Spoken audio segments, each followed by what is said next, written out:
Buenas noches, bienvenidos y bienvenidas a Ojo Público Pregunta. Yo soy Nelly Luna Mancio, editora general de Ojo Público, y los quiero invitar a enviarnos sus preguntas en esta transmisión o hacerlas vía Twitter en nuestra cuenta @ojo_público para luego plantearlas a nuestros invitados. Pueden usar el hashtag Ojo Público Pregunta en las diferentes redes sociales. Hoy tenemos un programa bastante interesante, ha sido un día dentro de una semana ya bastante movida. El presidente Martín Vizcarra tomó juramento hoy al nuevo gabinete, liderado por el general del Ejército en retiro, Walter Martos. Se ratificó en el cargo a la mayoría de ministros, entre ellos a María Antonieta Alba, la ministra de Economía y Finanzas, y a Martín Benavides, ¿no?, el ministro de Educación. Solo hubo cambios en las carteras de Defensa, Trabajo y Promoción del Empleo, Energía y Minas, y en el sector de Mujer y Poblaciones Vulnerables. En Energía y Minas, el presidente nombró a Luis Miguel Inchaustegui, que ha sido viceministro de Minas entre mayo del 2018 y abril del 2019. También Inchaustegui ha sido vicepresidente de Asuntos Corporativos en la compañía Goldfield y vicepresidente de Asuntos de Gobierno y adjunto a la gerencia general en la minera Lumina Cooper. Hace solo unos meses, Inchaustegui también fue nombrado asesor y director de Cañariaco Cooper Perú, una subsidiaria del Candente Cooper, la compañía de capitales canadienses. Y será este ministro quien durante los próximos días lidere el diálogo con las comunidades de Espinar en Cusco, luego de 22 días de paralización y protestas que tienen contra la minera Antapaccay de Glencore, ¿no? En este video, que es muy corto, les vamos a explicar cuál es el origen de este conflicto y cuál es la situación que espera al ministro Inchaustegui. ¿Qué está pasando en Espinar, donde desde hace 22 días se registra una protesta en reclamo a un bono compensatorio por la pandemia? Aquí te lo explicamos.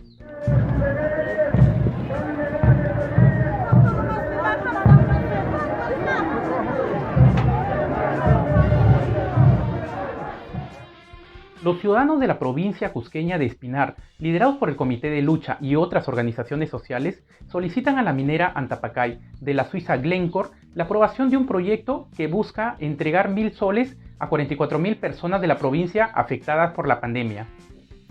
¡Por eso estamos aquí! Nosotros estamos en la cuarentena, 100 días cerrados en nuestra casa. Nosotros no tenemos ni un sol en el bolsillo.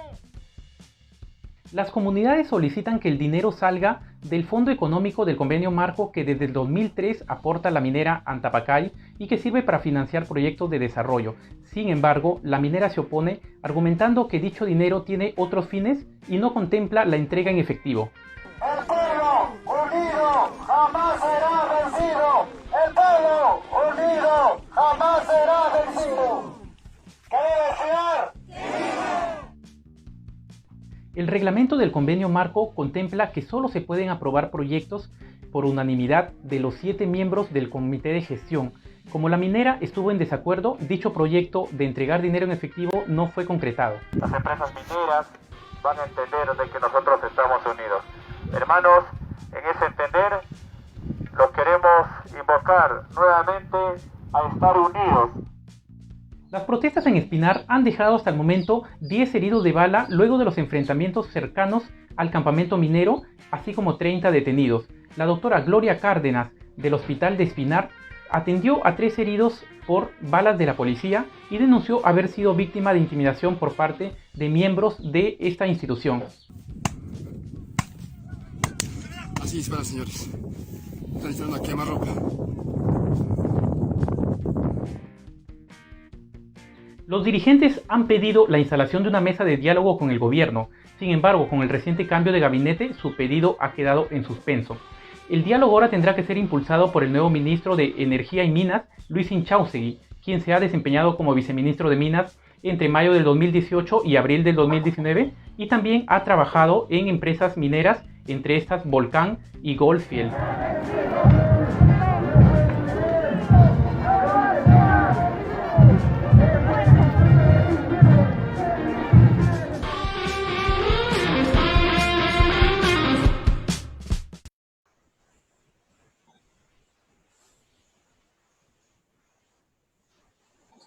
El nombramiento del ministro Inchaustegui Ceballos confirma la intención del gobierno de promover la inversión minera y promover a través de esta la reactivación económica, ¿no?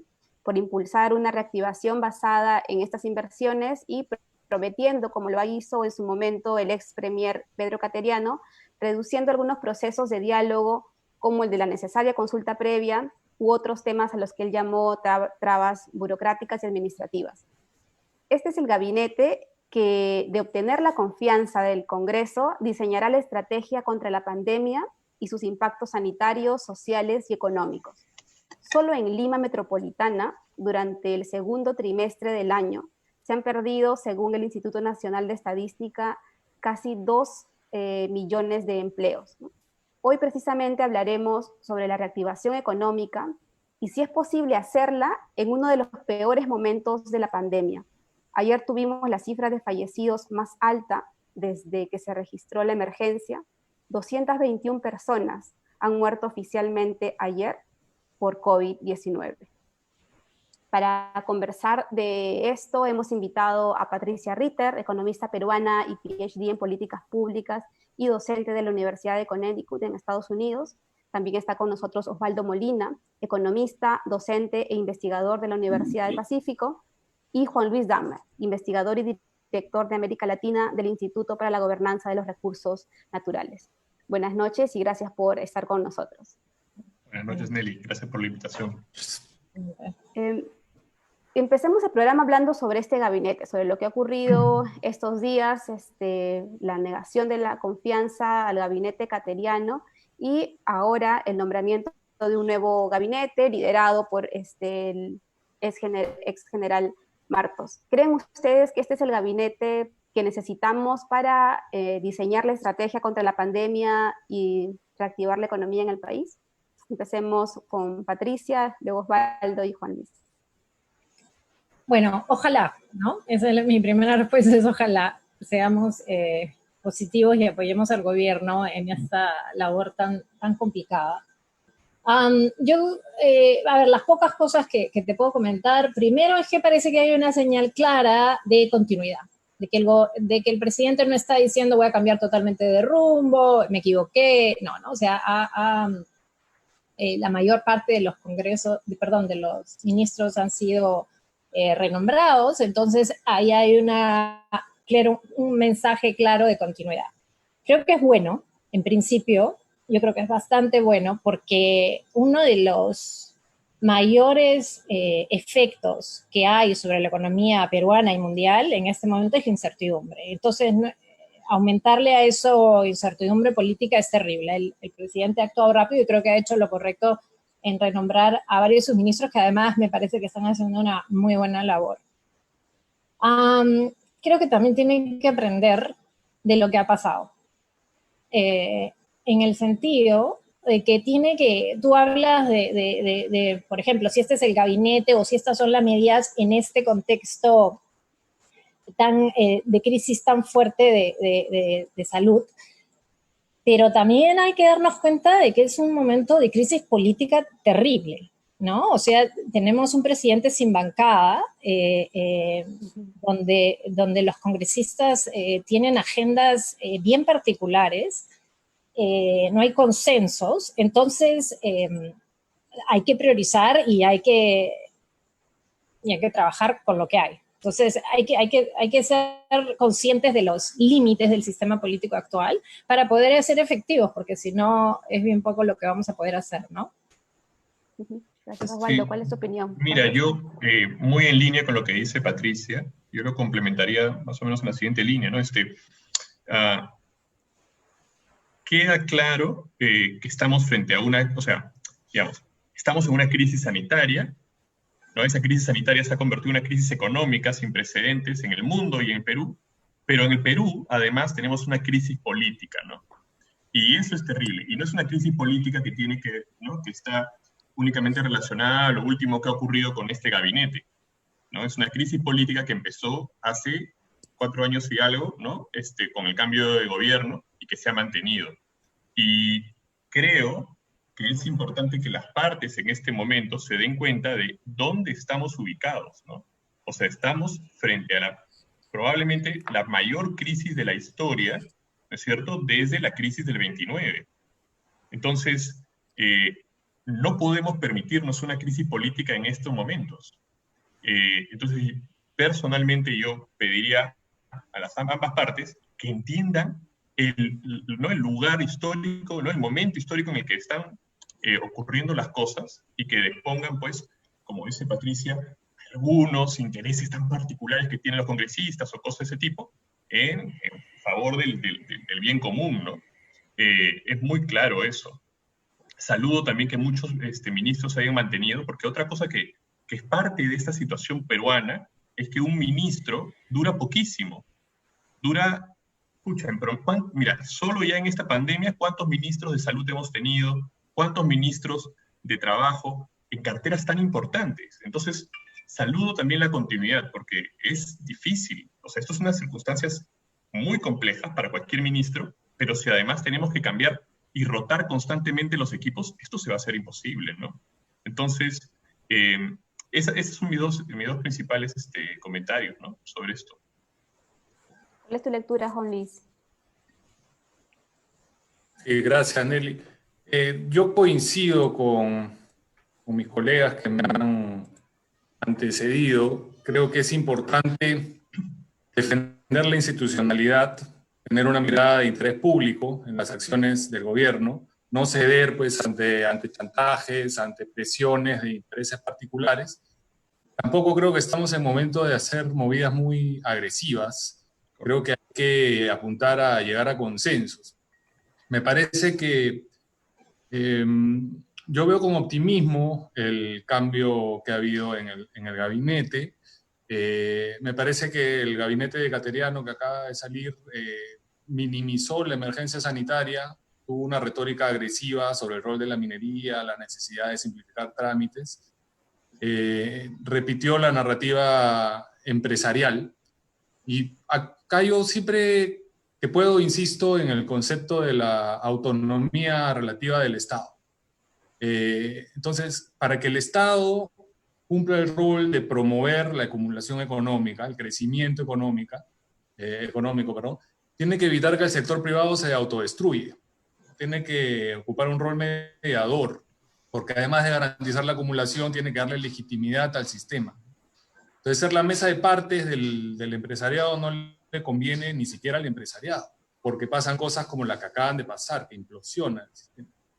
No digo que esta sea la única razón, porque sabemos que hay otros elementos, pero creo que ese fue el elemento que inclinó la balanza. Yo, después de escuchar la presentación de Cateriano y después de que se le negó la confianza, tuve una sensación de alivio, la verdad, porque pienso que una línea de gobierno así agresiva hubiera generado un conflicto enorme.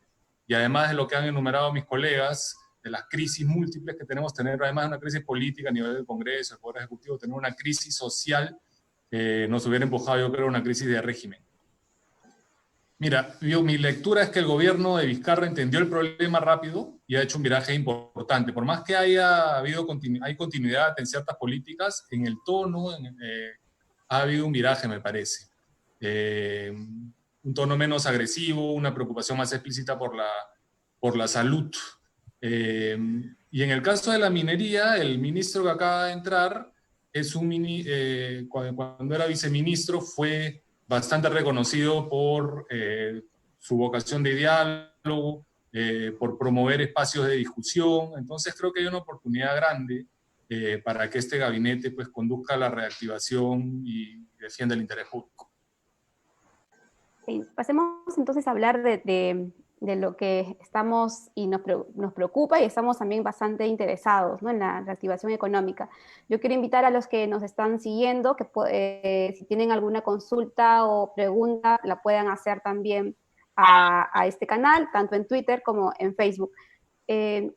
Comencemos con una consulta que le quería plantear a Osvaldo, ¿no? Hablaban de estas múltiples crisis, tanto en lo político, en lo económico y también en lo sanitario, de este contexto de gran desconfianza hacia las instituciones, ¿no? Porque la pandemia ha colapsado todo el sistema de salud pública, la gente siente que no se está cumpliendo su derecho elemental a una salud de calidad. Las personas están muriendo literalmente porque no acceden a oxígeno. Y en este contexto de fragilidad se anuncia esta necesaria reactivación económica, ¿no? ¿Tú crees que es el momento de reactivar la economía en este panorama, o se pondría a esperar? O sea, ¿cómo empezar a hacerlo? Porque ya a mí me causa mucha preocupación de si tal vez se debería esperar un poco más con la gran cantidad de contagios que se están planteando en diferentes regiones, con la cantidad de muertos que se han registrado ayer. ¿Es el momento para reactivar? ¿Por qué? A ver, mira, qué pregunta más difícil, Nelly, de verdad. A ver, algunas cosas importantes que tenemos que recordar, ¿ya? Lo primero, cuando ocurrió esto empezó el primer caso en Perú, ustedes acordarán, el Perú tomó medidas muy radicales. Hay un índice, por ejemplo, que sacó la Universidad de Oxford que traquea alrededor del mundo todas las políticas, y el Perú es uno de los que fue más severo. Entonces el punto es, hemos sido ya muy severos y hemos ido extendiendo ese periodo durante mucho tiempo, y el problema es que no estamos logrando al parecer controlar como quisiéramos la pandemia, porque lo que está pasando es que la pandemia, y eso es lo que está pasando no solo en Perú, ¿no? En Latinoamérica, la pandemia está desnudando los grandes problemas que tiene nuestra región, de enorme desigualdad, y la desigualdad se traduce luego en el mercado laboral en informalidad, ¿no?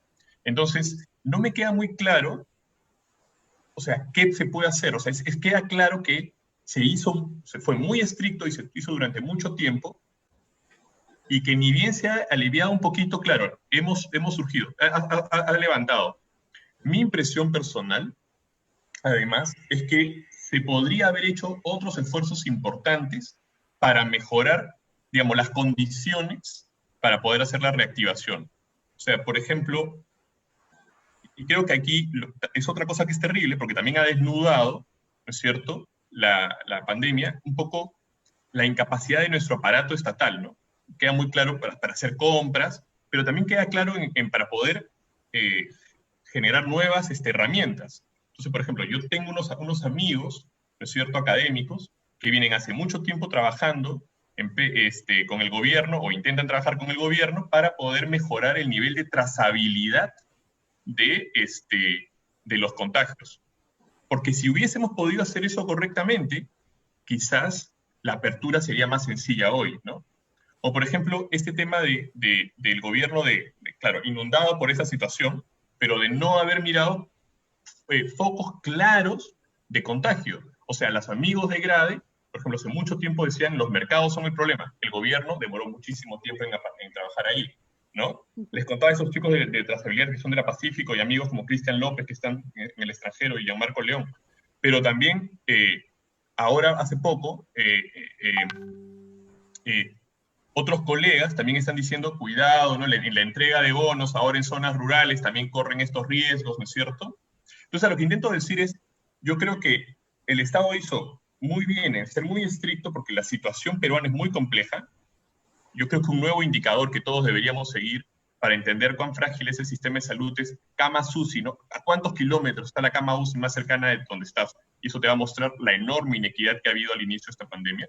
Pero mi punto es, hicimos estas restricciones muy, muy duras, pero luego no tomamos algunas medidas que nos hubiesen podido ayudar a reducir focos de infección, a aumentar la trazabilidad, etcétera, etcétera. Y el punto es, ¿cuánto más se puede estirar en este momento estas restricciones antes de empezar a reabrir? Entonces es bien complicada la situación, y el equilibrio, yo te soy honesto, es muy difícil, y a mí me parece un área gris, es difícil de limitar, pero en un punto tienes que empezar a hacerlo, porque también la gente se está muriendo de hambre, ¿no? En un mercado tan informal como el nuestro, se está muriendo de hambre. Entonces, yo siempre creo que la salud es primero, pero el equilibrio, el balance, es difícil. Entonces, bueno, lo voy a dejar ahí, porque la verdad que es una pregunta difícil. Sí, sí, Patricia. Yo quisiera agregar algo a lo que ha dicho Osvaldo. No solamente la experiencia nos ha mostrado que algunas cosas que se debieron hacer no se hicieron, sino que yo creo que la lección más importante, que no solamente es algo que está pasando en el Perú, está pasando en otros países en desarrollo, es que una cuarentena estricta sirve si se cumple. Y para que se cumpla, no puedes tener 70% de la población que vive del día a día. Entonces, es más, si yo pudiéramos regresar 3 meses, yo me arriesgaría a decirle al presidente, no hagas una cuarentena estricta, porque no va a servir. Porque una cuarentena, mira, ¿cuáles son las cuarentenas que han servido, que han funcionado de maravilla? Las que se han hecho en países que tienen un control de la población impresionante. Ni siquiera acá en Estados Unidos, que no ha sido tan rigurosa, ha funcionado. Entonces, lamentablemente, no podemos seguir cometiendo los mismos errores. No, es como dice Osvaldo, es súper delicado y todos nos podemos estar equivocando y en ese sentido yo no me gusta criticar al gobierno porque la verdad es que hace 3 meses no sabíamos nada, nadie, o hace no sé cuántos, pero ahora sí, ahora ya aprendimos algunas lecciones y yo creo que una de las lecciones es que uno, hay que focalizar. O sea, no se puede tener la misma estrategia que tienen países donde saben la persona si se movió, si fue a ver al vecino. Eso es una. La otra es que la economía no resiste. Si los países en desarrollo están sufriendo económicamente por esta pandemia, imagínate nosotros. O sea, no resiste. Y el otro tema también bien importante, que yo creo que aparece mucho en el debate, es que se habla como de economía versus salud. En verdad esa dicotomía no existe. No hay salud en un país pobre. Una familia que no tiene ingresos, no, ¿cómo resiste? No solamente un shock de salud, no solamente el contagio de corona, ¿cómo resiste? Mira, un estudio que justamente terminado hace poco, yo encontré que en la epidemia del cólera, el porcentaje de muertes es 18% más grande si contamos a las mujeres que por no poder acceder a cuidados prenatales y a embarazos en hospitales, murieron sus hijos después, o sea, no pérdidas, ¿ah? Sino que nacieron y luego murieron en el parto, básicamente.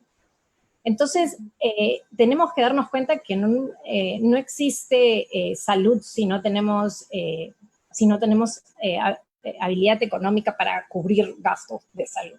Entonces, en verdad, aunque sea terrible, vamos a tener que buscar formas más inteligentes, no sé si es la palabra correcta, pero más eficientes, más costo efectivas de lidiar con esta pandemia, porque no hay de dónde. No hay de dónde. Y la crisis ¿Tú consideras entonces de que sí es momento para iniciar una activación económica? De todas maneras. Lo que pasa es que lo que hay que preguntar es cómo se hace, ¿no es cierto? No se trata de ya, se acabó la pandemia, todo mañana se vuelve a la normalidad, todo se abre. Claro que no. Hay prioridades y o sea, ya aprendimos un poco de esta pandemia. Ya aprendimos cosas como que quién es la población más afectada, cuáles son los focos, y además hay actividades menos necesarias que otras. O sea, ¿por qué, no sé, o sea, por qué se van a abrir bares o moles? Hay cosas que todavía pues van a tener que ajustarse un poco más, pero hay otras que sí tienen que empezar. Entonces creo que la pregunta es más cómo, o sea, el reto es cómo, ¿no? Es la parte difícil. ¿O qué sector? Y ahí pasamos también a Juan Luis. Creo que la expresión más visible del gobierno para reactivar la economía estuvo en el discurso fallido del ex premier Pedro Cateriano, ¿no? Que insistió muchísimo en la inversión minera como posibilidad de reactivación, porque hay muchos proyectos aún entrampados. Y si bien lo mencionó Cateriano, lo que expresa es la expresión del gobierno por hacerlo. ¿Cuál es tu percepción en torno a esa salida, a reactivar la economía haciendo mucho énfasis en la promoción de las inversiones mineras?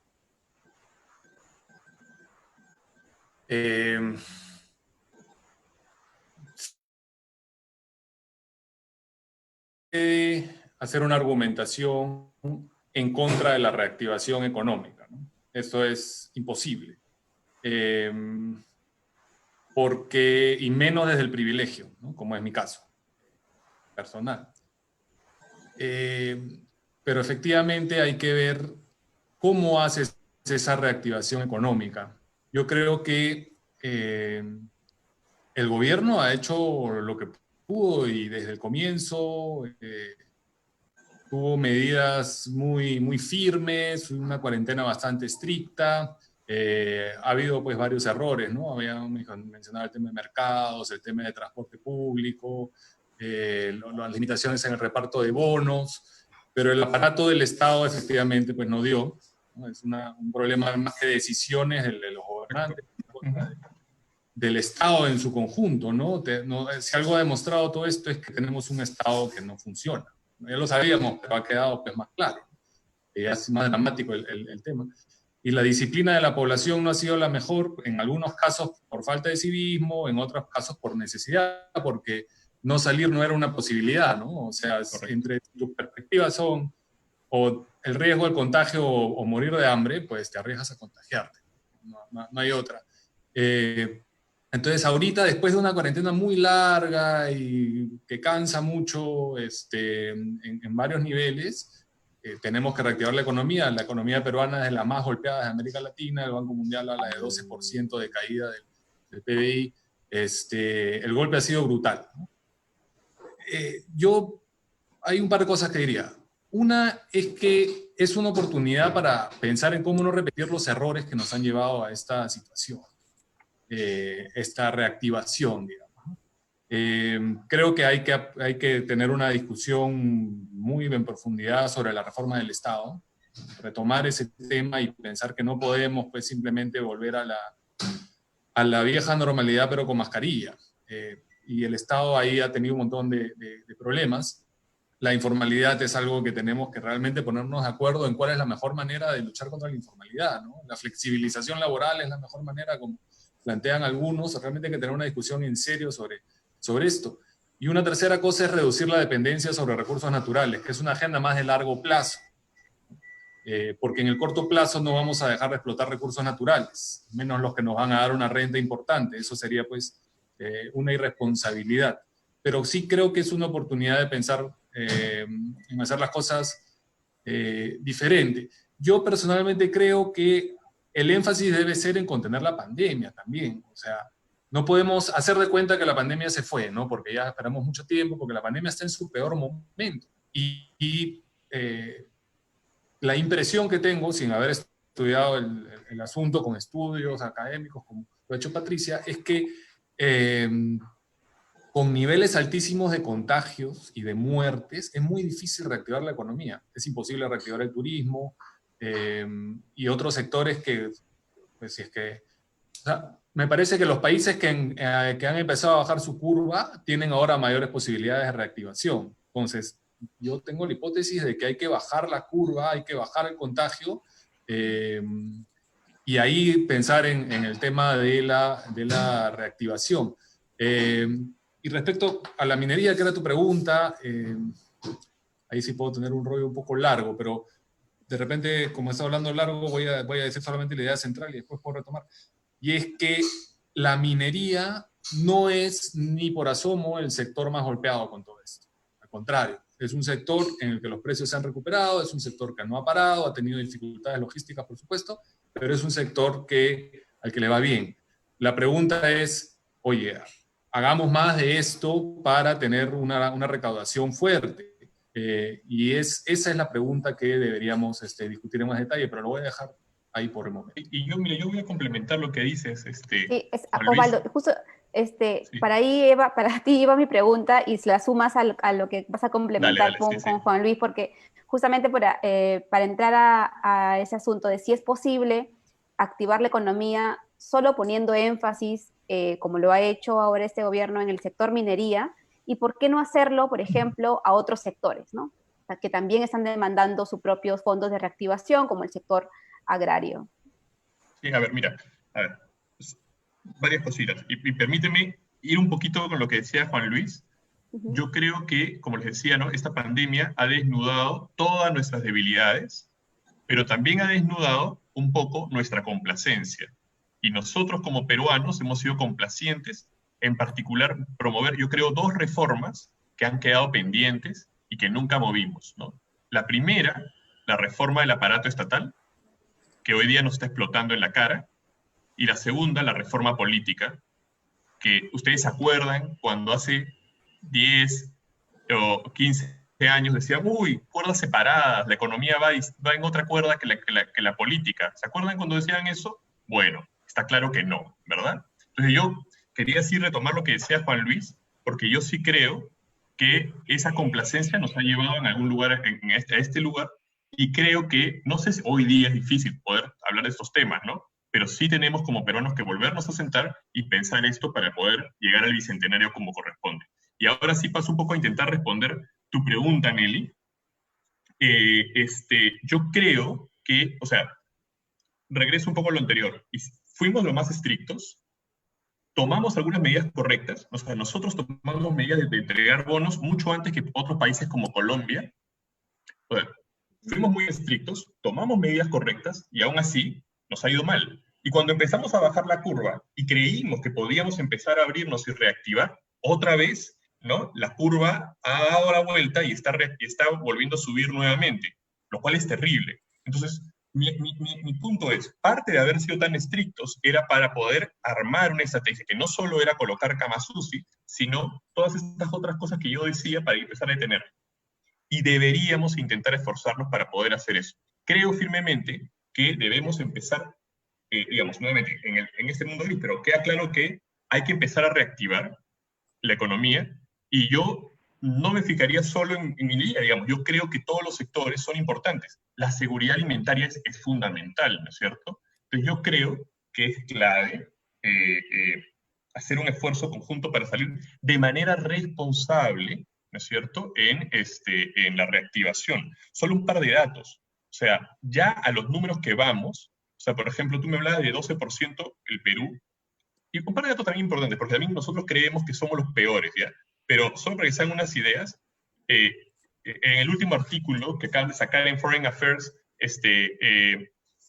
Carmen Reinhardt ya está hablando de Pandemic Depression y está comparándola con la del 29, y está hablando cómo los números en Estados Unidos del labor, digamos, de trabajo, son los peores en toda la historia que tienen guardada. O sea, digamos, esto es algo muy grande, que se está golpeando a todos. Eso es importante que lo entendamos.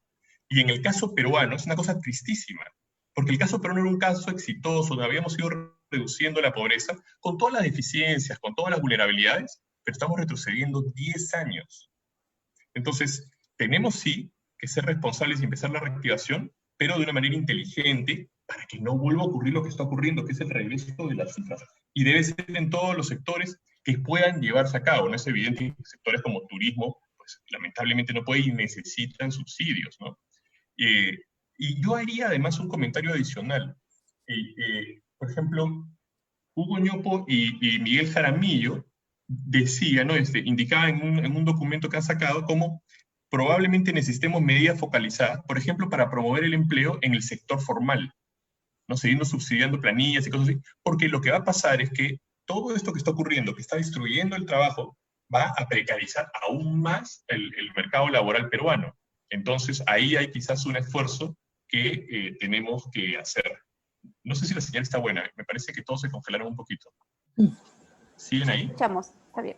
Sí, sí te escuchamos. Como se congelaron en el internet, me preocupé. Sí. Lo dejo ahí entonces, porque parece que el internet me ha dicho que ya me calle. Sí, y el tema es precisamente, vamos a pasar a un par de preguntas que están llegando de la audiencia. La primera es de Tania Lucía.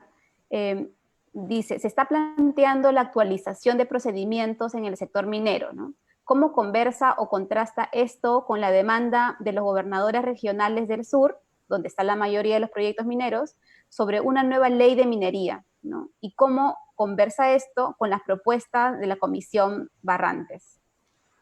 Tal vez tú tienes alguna opinión, Juan Luis, sobre esto. Sí. Mire, hay una narrativa bastante extendida que dice que el sector minero está estancado. Y eso no es cierto. No era cierto antes de la pandemia y no es cierto con la pandemia. Los volúmenes de extracción aumentan sostenidamente desde hace una década. La inversión no ha disminuido. La contribución fiscal depende sobre todo de los precios internacionales de los metales. En los años del boom de precios estuvieron muy altos, fue muy alta la contribución. El precio del oro está en su récord histórico esta semana. El precio del oro está en el récord histórico, el cobre ya se recuperó. ¿No? La última vez que cayeron los precios, hubo una respuesta doble, ¿no? Que fue incrementar la extracción y hacer algunas medidas de relajamiento de estándares ambientales y sociales. Por una parte, para no disminuir las ganancias y que tampoco disminuya la renta del Estado. Entonces, esto tiene que estar claro. La minería es un sector que se ha recuperado mucho más rápido que otros sectores, no se ha paralizado, los precios se han recuperado y, como has dicho, en el caso del oro, los precios suben, ¿no? Entonces, ahora, no es que la pregunta para mí no es si está en riesgo la minería o si vamos a discutir si ya no hacemos minería, paramos con la minería. Esa no, la minería va a seguir y es muy importante, pero no creo que sea el sector que requiera una ayuda especial para que sea el ancla, pues, de la reactivación. Realmente hay otros sectores como el turismo, como la manufactura, en fin, el agro, que requieren tal vez un mayor apoyo. Y el otro componente de la pregunta,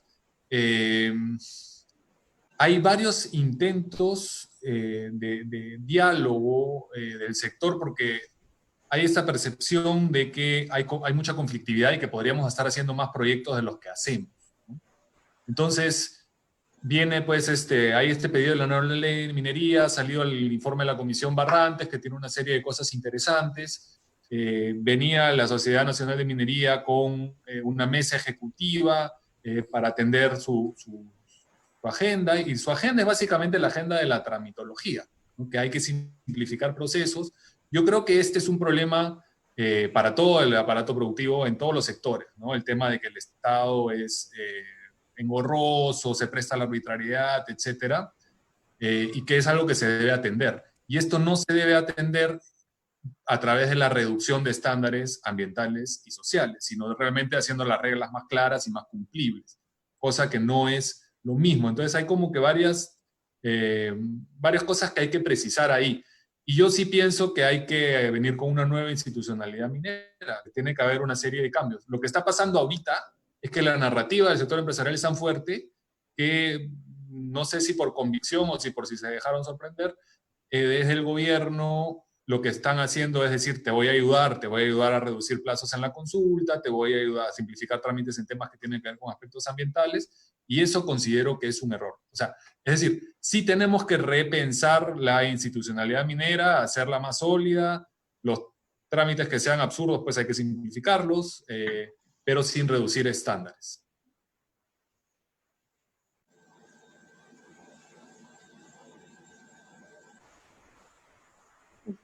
No sé si eso responde a la pregunta.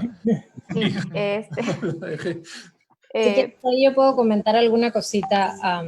Patricia, lo sumo con la siguiente pregunta que está para ti, de Juan Vargas. La pregunta, si hay ciertos analistas que plantean que el problema de la reactivación no es qué sectores reanudamos primero, sino cómo hacemos para reactivar manteniendo el distanciamiento físico. ¿Es lo mismo o creen que con esta crisis de institucionalidad y de control del que hablabas, Patricia, el Perú tiene la capacidad para reactivar garantizando este distanciamiento físico? A ver, sin duda hay retos adicionales a los de cualquier otra crisis económica, como son esos, que van a aumentar los costos y, digamos, por decirlo de una manera simple, y pues hace todo más difícil. Pero se tiene que hacer así porque es la única manera de salir de este entrampamiento, de esta crisis tan terrible que tenemos. digamos, quizá porque soy economista, lo veo básicamente como un tema de compromiso y de costos, ¿entiendes? O sea, va a ser las cosas más difíciles. Hay sectores donde no se va a poder, el sector turismo, olvídate, no es algo que se va a recuperar en mucho tiempo, pero hay otros sectores en los que sí. Entonces, es una mezcla de las dos cosas, de ver qué sectores, qué prioridades se pone, dónde se puede mejor, dónde no se puede, y de qué manera ordenada y planificada lo vamos a hacer. Ahora, yo creo que acá hay varios puntos que son importantes, que van más allá de estas pequeñas reglas que están que creo que son fundamentales. Solo para comentar el tema minero, yo no lo veo tanto como que el gobierno quiere reactivar la minería para apoyarla. Yo creo que el gobierno quiere que la minería lo apoye a él. O sea, yo creo que el gobierno quiere sacar recursos lo antes posible y trabajo lo antes posible. O sea, yo lo veo, creo, de repente me equivoco, que él no está tratando de apoyar la economía, la minería, está tratando de que la minería apoye más al gobierno para hacer la cantidad de cosas que quiere hacer. Estoy totalmente de acuerdo en que esto no se puede hacer sin mirar la sociedad civil, sin mirar los pedidos de las comunidades locales, o sea, y por varias razones. Y aquí es donde quiero expandirme un poquito.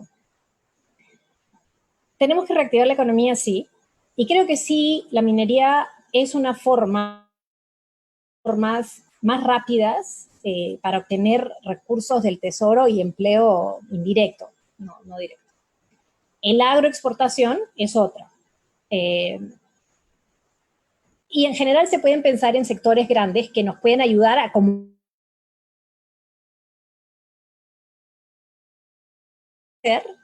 si nosotros queremos de verdad una solución, se tienen que hacer dos cosas más, que ya o sea, lo han estado diciendo varias profesionales en Perú, ¿no? Esto no es algo que se me ha ocurrido a mí. Uno es que tiene que venir acompañado con un aumento en la productividad. Nosotros tenemos que dejar de depender de los precios. O sea, yo no creo que debemos dejar, porque si tenemos un recurso hay que aprovecharlo, pero no podemos vivir únicamente de eso.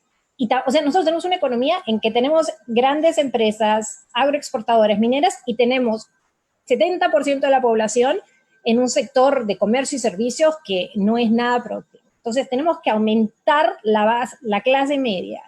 Y para esa clase media gruesa, que es típicamente el motor de desarrollo de un país, pues hay que aumentar la productividad.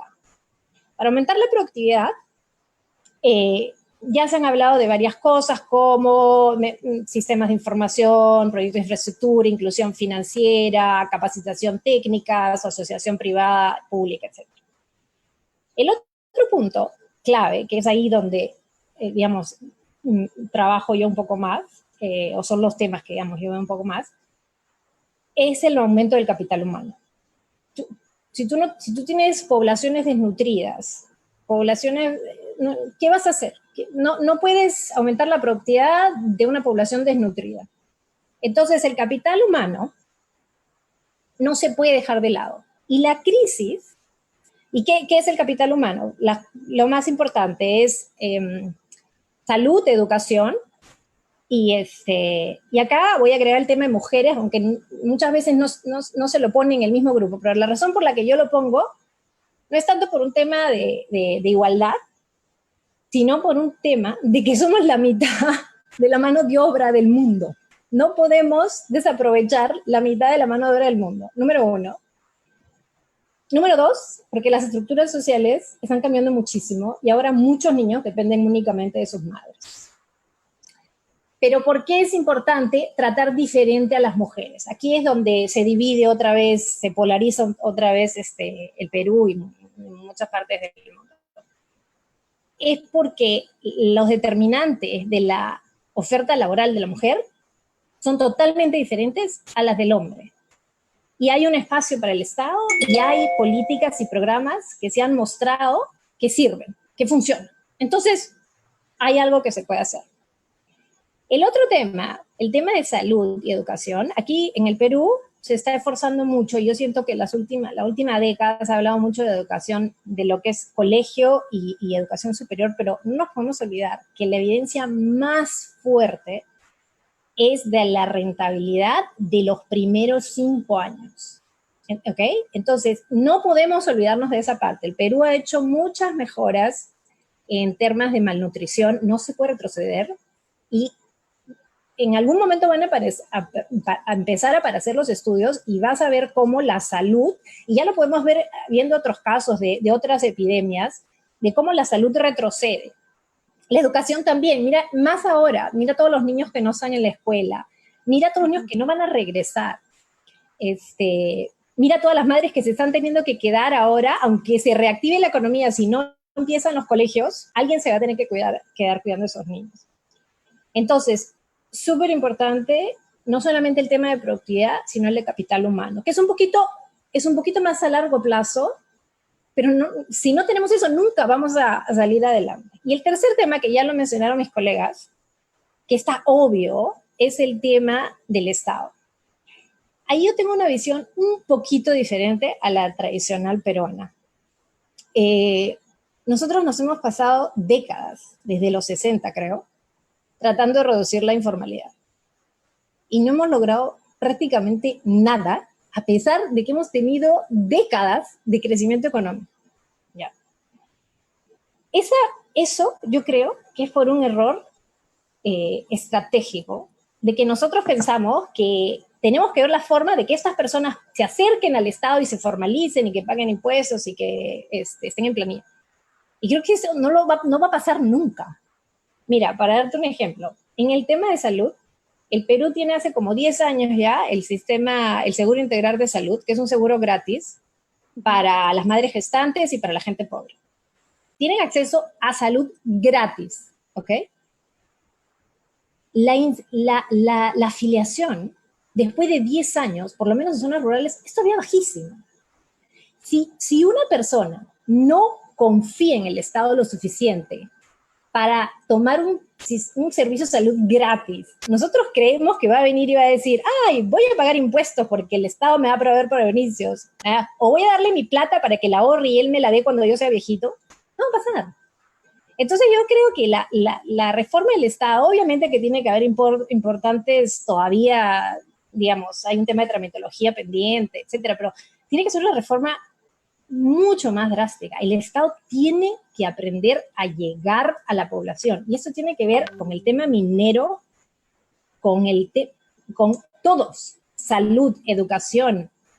Hasta ahora en el Perú hay un montón de mujeres que no dan a luz en un hospital o en una institución de salud.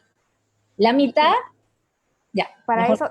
Para eso, Patricia, vamos a también a pasar en un momento a estos otros indicadores que forman parte además de la promesa minera, ¿no? Por así decirlo. Durante muchísimos años has hablado de que Sierra Perú ha venido creciendo, y le hago la consulta a Osvaldo.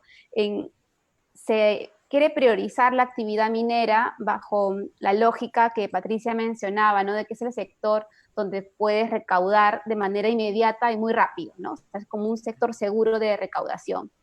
Pero lo que sabemos en la evidencia de los últimos años en Perú es que mayor recaudación o mayor dinero no necesariamente está relacionada a una mejor calidad de vida para los territorios alrededor del proyecto minero. Entonces, podemos poner el ejemplo de Antapacay con Glencore en Cusco, podemos poner el ejemplo de Yanacocha en Cajamarca, podemos poner una decena de ejemplos, y además incluyendo la variable corrupción. El Perú ha tenido muchísimo dinero, muchísimo flujo de caja para invertir, pero en este momento tenemos 14 hospitales, por lo menos, paralizados por la corrupción. Entonces, ¿qué garantía hay de que en plena emergencia se impulse un sector que genera dinero, pero que sabemos que no necesariamente, por una mala gestión tal vez, se pueda traducir en mejor calidad de vida o en más empleo? Sí, a ver, ahí, Nelly, yo creo que son dos cosas distintas, ¿no? La primera es, ok, necesitamos recaudar. ¿Por qué necesitamos recaudar? Y aquí yo le voy a prestar la frase a un amigo que cuando me habla de la pandemia me dice, no sabemos el tamaño del puente que tenemos que construir porque todavía no sabemos cuán ancho es el río. Y eso es bien complicado. O sea, mira lo que te digo, ¿eh? No podemos construir, no sabemos el tamaño del puente porque no sabemos cuán ancho es el río. Y entonces, o sea, el Perú ha hecho un enorme esfuerzo fiscal, ha sido muy prudente durante estos años, y por eso es uno de los países que con mucha facilidad puede recibir fondos del exterior, etc. Pero su espacio fiscal es pequeño. O sea, tenemos un nivel de evasión bien alto. Entonces, la capacidad fiscal local más la potencialidad de endeudamiento, líneas de crédito exterior, eso te da lo que tú puedes hacer. Y no sabemos. O sea, el otro día en una presentación, la ministra hablaba que ya estaban gastando o planeando gastar, porque tengo el dato, pero es como 16 puntos porcentuales del 16% del PBI en medidas. Eso es un montón. Eso es un montón, y si tú lo comparas... Una de las más altas de América Latina. Sí, ¿no? es enorme.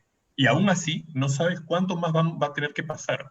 Entonces, una cosa, lo primero es, sí, necesitamos reactivar y también necesitamos recaudar. Y yo no voy a decir la minería o el otro, no, pero si alguna actividad nos puede ayudar en ello, enhorabuena. La otra pregunta es, ¿por qué? Que yo lo separaría, lo independizaría de las mineras, sino ¿por qué estos recursos de canon minero que pudimos generar no nos han traído necesariamente bienestar, ¿no? ¿Por qué pasó eso? Y tú has dicho el ejemplo que es perfecto, ¿no? Mira, tienes el caso de los 14 hospitales, que yo me acuerdo que Ojo Público sacó, me encantó esa nota, en donde se han gastado, oído la música, 1.900 millones y están ahí parados. Oye, en plena pandemia, un hospital parado, oye, eso es un crimen, eso es un crimen. Pero no solo son hospitales que se pararon, o sea, en el Perú, ¿ya? O sea, según Contraloría, 867 obras públicas han estado paralizadas.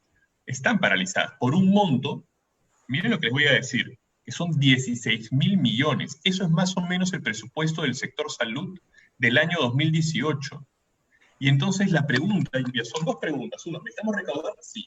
Pero la segunda pregunta, ¿por qué este dinero no ha sido bien aprovechado de la minería o del crecimiento económico?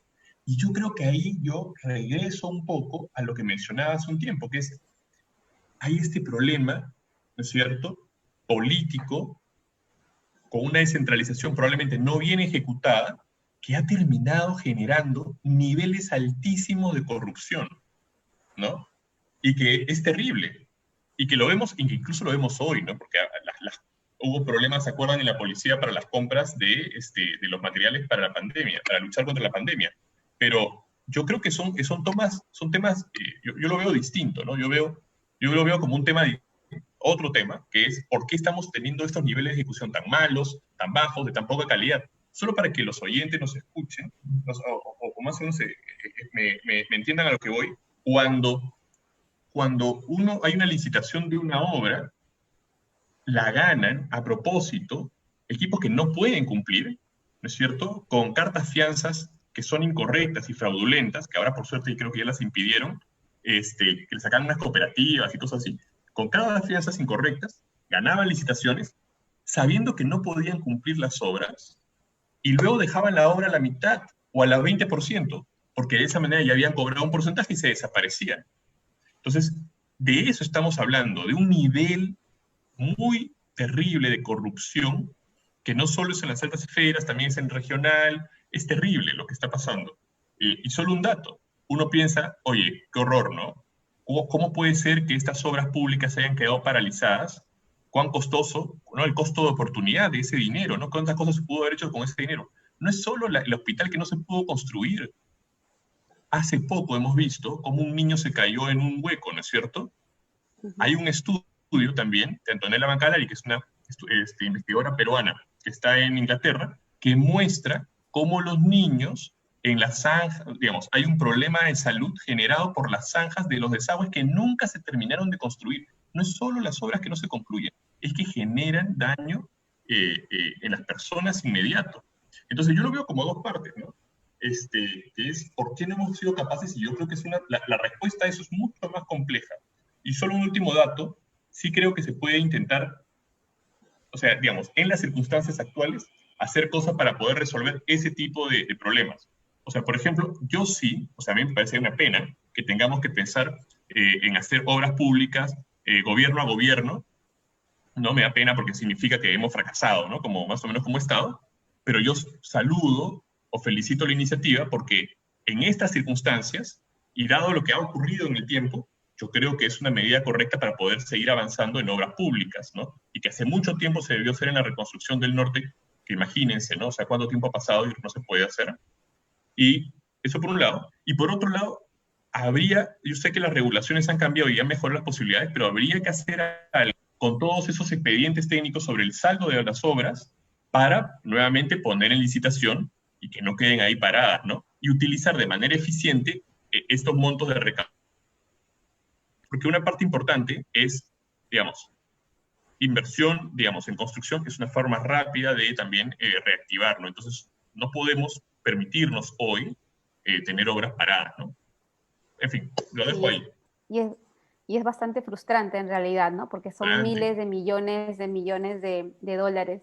Juan Luis, pasemos al tema de los retos, además, que esta reactivación tiene en algo que mencionaste hace unos minutos sobre los estándares, ¿no? ¿Cuáles son los desafíos para el Estado, pero también para la sociedad civil, desarrollar un sistema de alerta para promover una reactivación que no afecte ni flexibilice estándares ambientales, sociales?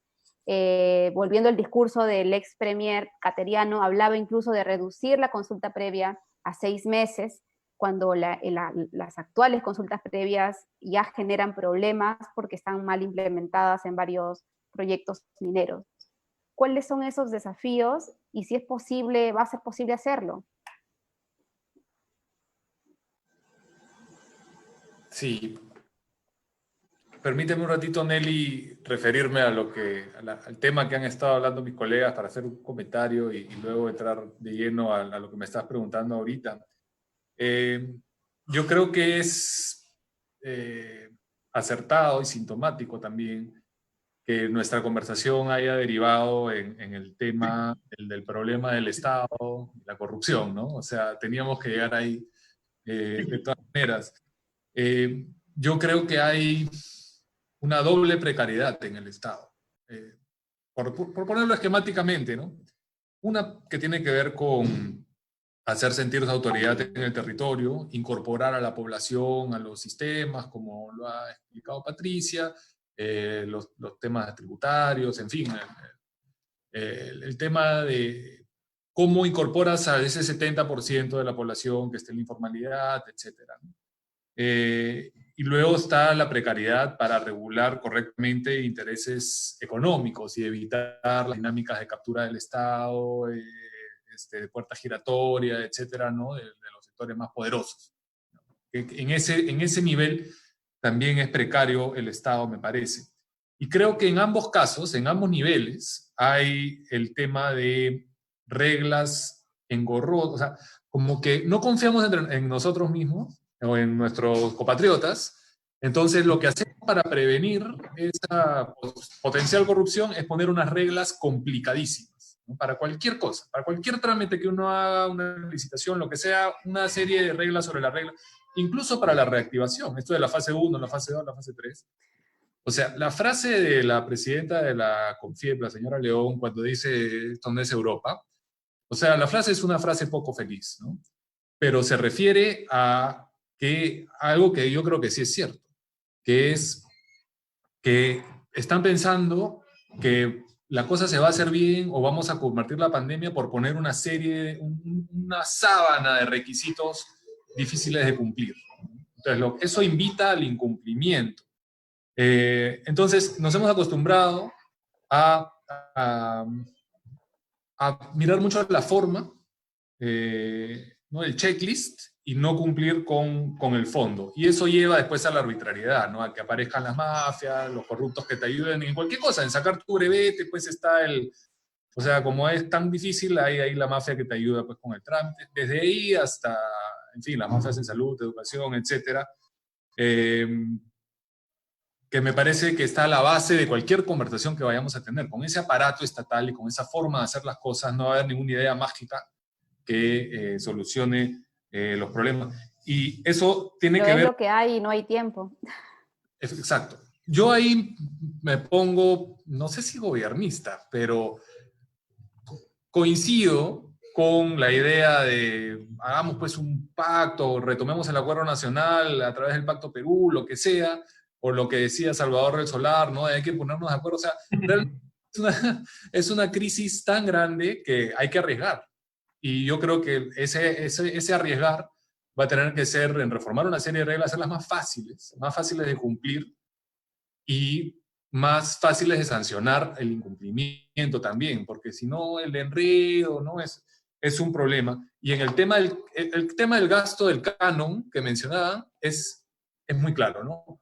Hay por una parte un montón de plata que llega de forma desigual a distintos territorios. No es que te llega a todas las zonas rurales del Perú un montón de plata, sino que de pronto el municipio de San Marcos, en Ancash, tiene un presupuesto, pues, no sé, 300 millones de soles. No sé si ese es el monto, estoy inventando, pero con una capacidad de gastar ese dinero que no está ahí. Y al mismo tiempo tienes unas reglas que te dicen solo puedes gastar en infraestructura. Entonces construyes el hospital y no tienes pues para las enfermeras, para los doctores, para el equipamiento, y termina pasando lo que estamos viendo. O sea, una serie de absurdos contemporáneos que no contribuyen a nada, ¿no? Entonces, ¿cómo salimos de eso? Habría que ser audaz, habría que tener un gran debate, pues ahorita de cara a las elecciones. Es súper ingenuo lo que estoy diciendo, yo sé, ¿no? Ante un gran problema, una salida audaz, creo que estamos en momento de hacer una cosa así.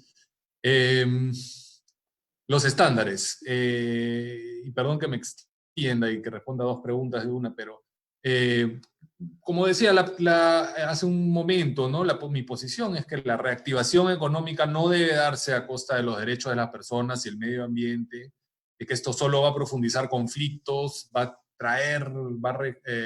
reproducir los déficits de gobernanza alrededor de los recursos naturales, de la infraestructura, de una serie de temas, y que no se contradice con lo que acabo de decir. O sea, yo lo que digo es, tú puedes tener mecanismos más simples, pero que no impliquen que vas a hacer la consulta más corta, o la vas a hacer virtual, o los estándares ambientales van a bajar. Eso creo que es una cosa diferente. Creo que algunas de las cosas que se están promoviendo no son adecuadas. Las consultas virtuales no me parecen una buena idea. La consulta es el momento en el cual puedes tener un diálogo, una discusión sobre potenciales impactos, sobre ponernos de acuerdo de qué tipo de proyecto quiero, o qué quiero evitar que me ocurra, o qué intereses tiene esta o la otra comunidad. Entonces, pensar que eso es... Perdón, que está pasando una ambulancia. Pensar que eso se va a resolver acortando plazos me parece incorrecto. Luego, esto de la base de datos de pueblos indígenas, ¿no? Efectivamente, esto es algo que hay que terminar, la base de datos de pueblos indígenas, para avanzar las consultas previas y tal. Pero, como ha sacado el decreto, esto es para la zona de los 23 proyectos mineros priorizados, ¿no? Está atado a, oye, vamos a hacer este trámite en la zona de los proyectos mineros priorizados, pero hay un montón de otras materias en las cuales se debe consultar a las comunidades. Entonces eso es parte de la misma mentalidad, ¿no? De vamos a buscar una forma de no cumplir con el fondo, sino hacer la forma un poco menos complicada. Y una última idea que tiene que ver con el decreto 1500, es que hay muchas medidas que se justifican por la situación de la pandemia y que tienen carácter temporal. El tema es, ¿cuánto va a durar esto temporal? ¿Qué cosa se puede convertir en algo permanente? Entonces ahí sí puedes tener un bajón de estándares que, oye, en la emergencia hicimos esto, como por ejemplo esta prórroga del estado de emergencia en el corredor minero, ¿no? Que siempre es una medida temporal que se extiende y esas personas viven en permanente estado de emergencia. Este tipo de cosas creo que no nos van a llevar a buen puerto. Vamos a pasar a dos preguntas más del público. Una es de Tempus Fugit y pregunta, ¿por qué hasta el día de hoy el gobierno no se ha preocupado en formalizar a las empresas mineras locales y por qué al contrario prioriza el trabajo de las empresas extranjeras? O sea, esto es una mirada de Y alguien, me imagino se refiere también a la producción de pequeña minería o minería a escala que hay en el país. No sé si alguien tiene un breve comentario sobre esta para pasar a la siguiente pregunta. Yo lo único que puedo decir es que es un reto enorme y que se tiene que hacer. Es un reto enorme, pero que se tiene que buscar la forma porque los costos ambientales, de salud, de todo tipo son gigantes, ¿no? Uh-huh. Y además va también dentro de este discurso que el gobierno hace mucho para promover la inversión hacia afuera, y hay una sensación que, sumada a la desconfianza que tiene el Estado, de que se hace muy poco para el gran sector informal en el país, ¿no? La segunda pregunta es de Ega Tomás Calle. Pregunta, ¿por qué el Estado no está promoviendo que ciertos sectores económicos se reconviertan o se reinventen, ¿no? Hay varios que no van a poder abrir o reabrir, y en vez de que estén parados, debería haber alguien que esté promoviendo su reinversión, ¿no? ¿Quién debería ser dentro del Estado? O sea, produce, o comercio exterior, ¿quién debería estar pensando en estos sectores? Imagino que algunos bares, toda la industria de entretenimiento, y otros más, pequeñas bodegas, pequeños establecimientos más locales, que han visto complicada la situación y tienen que reinventarse. ¿Quién ayuda a reinventarse dentro de las entidades que tenemos? Creo que es complejo. No sé, mira, yo no sé cómo están atacando o están resolviendo ese problema en otros países, incluso desarrollados, porque el problema es para todos. O sea, ¿quién va, no es cierto, a lugares de entretenimiento en medio de una pandemia? Es muy complejo. Creo que el gobierno debe pensar en paquetes de subsidio, ¿no? De apoyo a estos sectores, porque ¿quién va a querer, por ejemplo, que todo el sector hotelero peruano le vaya mal, ¿no? Siendo el turismo una fuente tan importante para el Perú, es evidente que tenemos que pensar para hacer algo muy directo, específico con ese tipo de sectores, que de alguna manera he visto algunos que se han intentado reconvertir como iniciativa propia. Es verdad que podría el Estado ayudar a facilitar, porque claro, no todos son grandes hoteles, ¿no? Entonces, que es más fácil que se puedan reconvertir. Entonces, quizás ciertos sectores de promoción que puedan, dentro del Estado, que puedan reconvertirse y en vez de ser de promoción, se conviertan pues como ayudas, guías para ayudar a pequeños negocios. De hecho, sería súper útil, pero también podría ser útil, por ejemplo, estamentos del Estado que ayuden, por ejemplo, a enseñarle a los pequeños productores cómo poder poner ciertos productos en Internet o cosas de ese tipo, ¿no? O sea, todo eso que es esta nueva normalidad, sí podría, o muchas de esas cosas sí podría el Estado tener una participación y de hecho sería bastante útil, ¿no? Una de las cosas que más me sorprende también, no sé si ustedes están de acuerdo, es cómo en esta pandemia se ha necesitado más que nunca el papel del Estado, ¿no? O sea, el Estado en su sentido de promotor, pero también de cierta forma de custodio de ciertos sectores muy frágiles, ¿no? Desde la agricultura familiar o la industria turística comunitaria, ¿no? Hay varias comunidades, por ejemplo, en Cusco, en la selva, que dependían de estos servicios y que ahora su economía está colapsada. Sí, Patricia. Sí, ahí tengo dos puntos. Uno, y creo que por eso Juan Luis mencionaba que los tres hemos casi que coincidido en que el Estado, más que nunca, hemos visto la importancia de tener un Estado fuerte, ¿no? Y el Estado fuerte no significa un Estado intervencionista para nada, ¿no? Es un Estado presente, ¿no?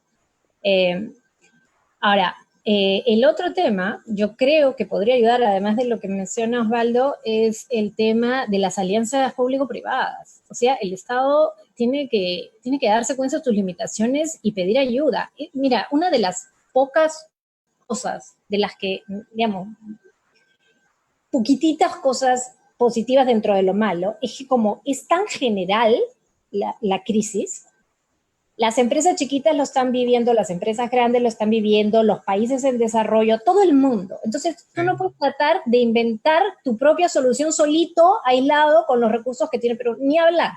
Entonces, tiene que el Estado ser como un gerente, un super gerente general de una corporación enorme y pensar, ¿Dónde, con quién me alío?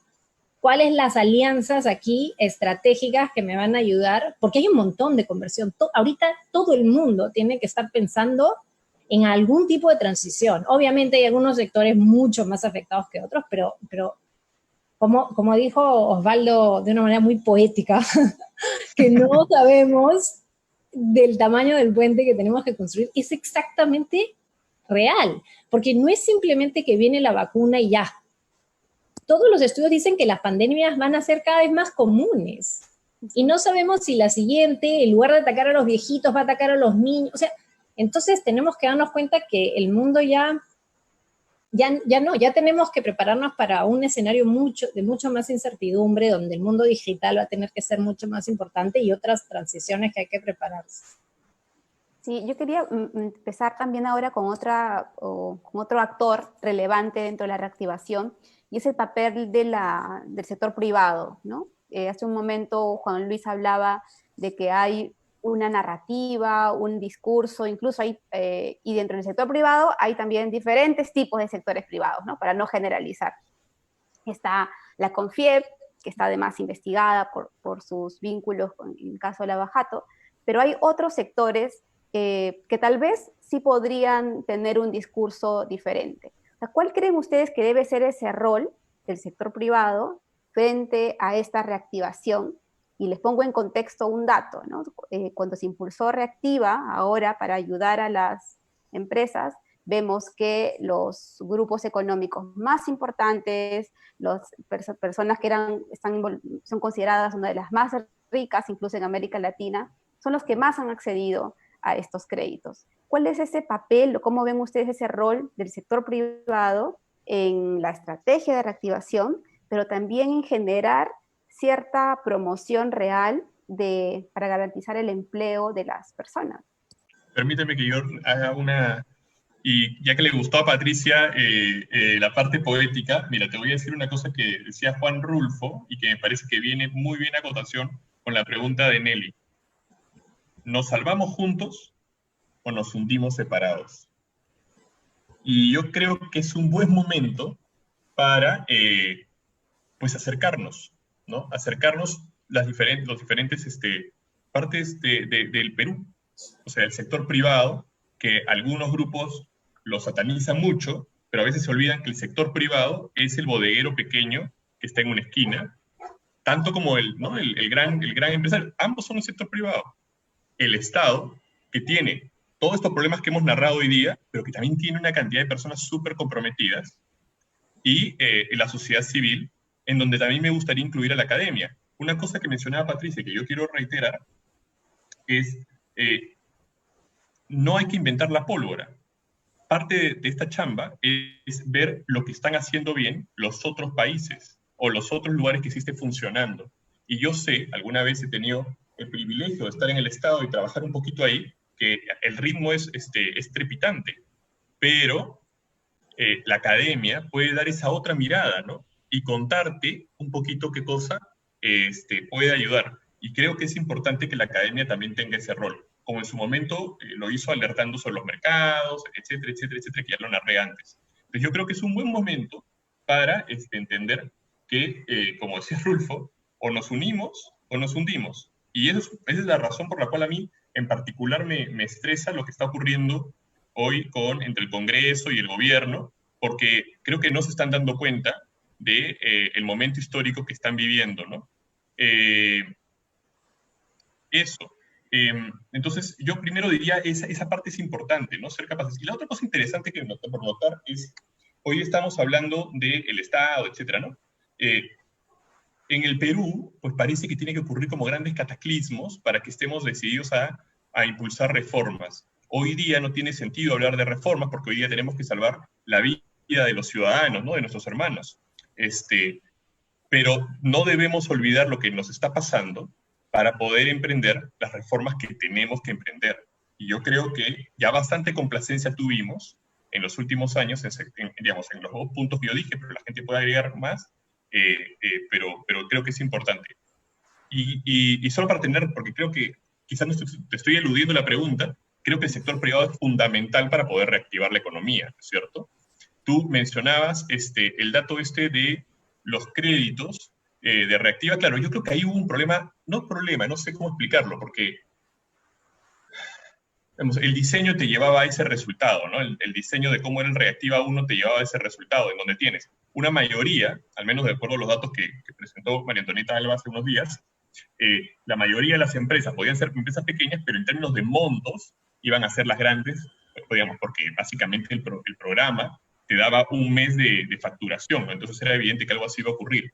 Pero yo creo que, nuevamente, es fundamental el trabajo del sector privado y es fundamental el compromiso también de los grandes grupos para seguir apoyando y ayudar. O sea, nuevamente, o lo hacemos juntos o nos sentimos. En fin, creo que lo voy a dejar ahí para que mis colegas se sigan explayando. Está buena la citación, ¿no, Pati? Sí, y yo les hacía la pregunta porque sí, yo creo que ahí se puede identificar como diferentes grupos del sector privado, ¿no? O sea, no hay un sector privado homogéneo en el país, y hay algunos más bien que tratan de imponer una agenda distinta, y puede estar en su lógica también del negocio, pero al tener un Estado frágil, como el que hemos estado describiendo, esos intereses pueden en algunas situaciones sobreponerse. Una expresión puede ser la negociación por las camas, por ejemplo, con las clínicas, que se prolongó durante 4 meses y cuando se llegó a un acuerdo ya no hay camas. Por ahí va un poco mi lógica de la pregunta, ¿no? O sea, dentro de este proceso de reactivación, ¿con qué sector, dentro del sector privado, también le conviene al Estado impulsar y juntarse, que no tenga que subvertir o minimizar los derechos de los ciudadanos por el del negocio o el del sector del grupo económico más grande? No sé cómo lo ves, Juan Luis, y luego Patricia, y tenemos solo 5 minutos, así es que si podemos ser bastante breves para ir terminando con eso. Sí, gracias. Mira, acá me viene a la mente los casos de un montón de conocidos que se han quedado sin trabajo y ahora están en el recurseo, ¿no? Que están vendiendo postres o están haciendo delivery o tienen algún tipo de emprendimiento, que están tejiendo algo, o sea, buscándosela, ¿no? Y esas personas, por lo menos las que conozco, esto es totalmente por fuera del Estado. Hay algunos más establecidos que te darán una boleta y tal, pero mucho de esto es como que está creciendo la informalidad. Y lógicamente deberíamos ver la forma en que este tipo de cosas pues tienen algunas reglas claras, derechos, etcétera, y no que crezca la informalidad. Un segundo comentario es sobre el Estado promotor, ¿no? O sea, acá entramos en bandazos, porque nos ha pasado la factura irnos de tener primero un Estado pues, muy grande y en un modelo económico que no funcionó y que a comienzos de los 90 lo cambiamos, y lo que había de capacidad de planificación del Estado, pues se eliminó totalmente, ¿no? Y quedó, pues, el sector privado decidirá qué sectores, cómo, incluso cuando había el Plan Nacional de Diversificación, luego el siguiente ministro, que fue Yufra, si no me equivoco, dijo la diversificación la decide el sector privado, eso no lo tiene que promover el Estado, etc. Entonces, creo que hay que encontrar un punto intermedio en ese rol del Estado en estas cosas. Sobre con qué sectores del sector privado se podría hacer algunas cosas. O sea, hay que asumir que estamos en una crisis de desconfianza del sector privado sin precedentes. Es muy fuerte del sector privado grande, ¿no? El que se identifica más pues, con la CONFIEP. Y esto tiene que ver con el caso Lavajato. Esto, por ejemplo, Patricia hablaba de las APPs, ¿no? De las asociaciones público-privadas, que ahorita están totalmente deslegitimadas por todo el escándalo Lavajato, porque la Interoceánica y otros proyectos fueron APPs que, o sea, realmente ya ahora da mucha desconfianza meterse por ese lado. Y eso no tiene, pues, mayor sentido. Y ahora último, las entregas, pues, de las cadenas estas que te entregan, los deliveries que nunca llegan, en fin, hay una crisis de legitimidad del Estado muy fuerte, y de repente, así como hay crisis política, y decimos que los partidos no nos representan, o sea, de repente la CONFIEP no es representativa del sector privado en su conjunto, ¿no? Porque yo conozco muchas personas en el sector privado que tienen posiciones muy razonables, muy progresistas, muy sensatas, pero lo que vemos del sector empresarial es, que sale pues en los medios de comunicación y tal, es como que otra cara de ese sector privado, ¿no? Y de repente hay una crisis de representación al interior de los gremios empresariales también. Tengo otras cosas que decir, pero lo voy a dejar ahí para darle paso a mi compañero. Sí, Patricia, por favor, en también 2 minutos. Yo solamente diría que es un reto bien complicado, pero que no se puede ir, o sea, no podemos dejar de tener esas alianzas. Hay que ser, o sea, ojalá el gobierno sepa mandar una señal bien clara de que no va a permitir absolutamente ningún tema de corrupción, que tampoco tiene por qué bajar estándares, pero que sí tiene que trabajar con el sector público, con la sociedad civil, con el sector académico. No podemos irnos a una solución peor del problema. O sea, no podemos, no sé si peor, pero no vamos a sobrevivir si no tenemos buenas alianzas. Y como ellos lo están mencionando, no todo el sector privado es corrupto, pero sí, o sea, yo creo que el presidente tiene que dar una señal clarísima de que no va a tolerar, que va a tolerar errores, pero no corrupción. Y eso es dentro del Estado, eso es a nivel del sector privado. Entonces, digamos, yo creo que una de las cosas que puede unir los diferentes partidos, todo el mundo, uno de esos umbrales es ese. O sea, no corrupción, todos estamos en este barco, tratemos de sacar adelante. Yo creo que tienen que haber alianzas, pero sí, es complicado por la coyuntura. Vamos a terminar con una última pregunta de la audiencia, de Amelia Alegría, y está bonita. Dice, necesitamos conversaciones profundas para nuevos entendimientos y consensos, pero ¿se puede hacer sin tocar el capítulo económico de la Constitución política? Del que habla precisamente, ¿no? Del que marca un poco el modelo también económico en el país, que ha sido parte de la discusión en el Congreso en un momento y que probablemente empiece a discutirse en los próximos meses, que se viene una campaña electoral bastante compleja y que además fue mencionada por los ministros y por el presidente como un artículo que imposibilitaba que al Estado, por ejemplo, colocara topes de precios a las pruebas y a otros insumos que se incrementaron durante la pandemia. ¿Podrían hacerlo en 1 minuto cada uno, por favor, su comentario? Patricia, Osvaldo, y terminamos con Juan Luis. Yo creo que sí. Yo creo que es más, se debe hacer en el marco de la Constitución. Yo creo que acá es bien importante que entendamos que un gobierno fuerte no es un gobierno que tiene que ocupar más espacio. O sea, sí tiene que ocupar más espacio, tiene que ser más presente, pero no tiene que ocupar el espacio del sector privado. No tenemos tiempo aquí, los economistas, mi amigo Osvaldo y yo, para explicarles el grave peligro de controlar precios, pero por ahí no va la cosa. Tiene que haber un Estado fuerte, un Estado de alianzas, un Estado que regule bien, que dé bien los estándares, que promueva, que amplíe el horizonte, las oportunidades, pero no un Estado que haga el papel de mercado ni de empresa. Sí tiene que haber un Estado regulador fuerte, pero no un Estado que haga el papel de mercado. Eso no funciona en ninguna parte del mundo. No creo que debamos retroceder en ese sentido. Osvaldo, te retomo la pregunta, sumando solamente un dato adicional, que Chile, siendo también un país que promueve la libertad de mercado, incorporó un precio máximo para las pruebas, para que las personas pudieran acceder a una prueba rápida y saber si es que tenían o no, en base a un artículo de su Constitución que les permite tomar esas decisiones en situaciones de catástrofe, como ellos llaman a las situaciones de emergencia. Sí, a ver, yo lo que creo aquí es que a veces lamentablemente confundimos a lo que son los empresarios, con quienes yo creo que se puede dialogar con más bien mercantilistas. Y vemos ahí eso, por ejemplo, en mucho de los intereses que hoy rondan, por ejemplo, en el Congreso, ¿no? Entonces los problemas normalmente vienen por ese segundo grupo, ¿ya? Y que sí genera problemas, ¿no? Yo creo que ellos le hacen mucho daño a la economía de mercado, porque pues la desfiguran, ¿no? No es lo correcto. Eso es lo primero. Y lo segundo que yo quería mencionar es, me gustó mucho la pregunta, gracias por la pregunta, Amelia. Amelia era, ¿verdad? Y, Sí, Amelia.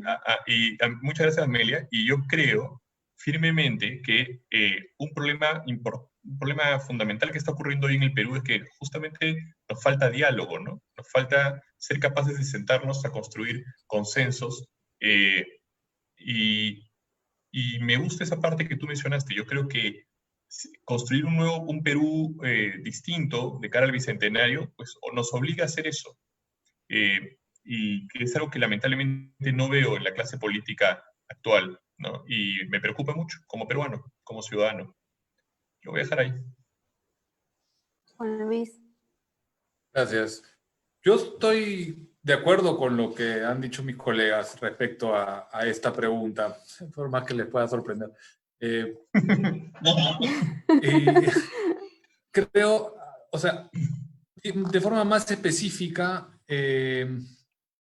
o sea, el cambio del capítulo económico de la Constitución podría ser un punto de llegada luego de un amplio debate, de construir una serie de fundamentos y llegar a algunos artículos que podrían cambiar. Pero yo realmente no creo que por ahí esté el problema, menos en este momento. No creo que si mañana cambiamos el capítulo económico de la Constitución se van a resolver el resto de problemas, ¿no? Es una ingenuidad bien grande. Entonces hay otros temas más de fondo. Claro, el control de precios sin duda, ¿no? No es algo que sea conducente, pero hay cosas como, por ejemplo, el Estado le da pruebas gratis a las clínicas para que, ¿no? Claro. Para realizar su aplicación, y las clínicas te cobran 400 soles para aplicártela. Claro. Entonces, eso no puede ser. Eso no es aceptable, es una tomadura de pelo. Entonces, yo creo que hay una agenda grande. Hay esto que has mencionado, Osvaldo, de la necesidad del diálogo. Creo que es muy importante a todo nivel. Nosotros los tres somos académicos. Yo ahorita no soy un académico en ejercicio, tal vez, pero también por el mundo académico bastantes años. Y un último comentario es muy importante que haya ese tipo de debates, y yo quiero agradecer a Ojo Público y felicitarte, Nelly, por esto, porque este tipo de cosas no se ven pues mucho en la televisión, ¿no? Ni en otros espacios de impacto pues para la ciudadanía, y es muy importante que esté habiendo diálogos como este, ¿no? Entonces quería terminar agradeciendo y felicitándote por el espacio. Gracias, Juan Luis. Bueno, vamos a terminar el programa, que la idea precisamente es proporcionar un análisis desde la evidencia, pero también desde una reflexión profunda que nos ayude a plantear nuevas salidas en estos tiempos de crisis. Y para cerrar, hoy día incluso el presidente Vizcarra ha anunciado que en los próximos días se va a realizar la primera reunión de lo que ha denominado el Pacto Perú, ¿no? Que es un grupo que va a empezar a promover 5 temas de interés nacional, desde la crisis de la pandemia, la educación, el crecimiento económico sostenible, la continuidad de la reforma política y la lucha contra la pobreza. Y este pacto va a tener dentro de como su secretaría técnica, el acuerdo nacional. Esperemos que se pueda juntar esa diversidad de voces y de actores que permitan recuperar un poquito, siquiera, la desconfianza hacia las instituciones, y sobre todo en un contexto como el que se viene, que es el contexto electoral, que nos permita también a nosotros, decías algo, Juan Luis, que a veces desde nuestros privilegios no sabemos entender lo que ocurre en los territorios regionales, que tienen agendas muy fuertes, muy bien marcadas, y que necesitan también ser escuchadas en diferentes espacios políticos, ¿no? Muchas gracias, nos vemos el próximo jueves a las 6:30 en otra edición de Ojo Público Pregunta. Muchas gracias, Nelia, por la invitación. Gracias. Gran espacio. Gracias. Y gracias a todos. Hasta luego, colegas. Nos vemos. Chao, amigos. Chao.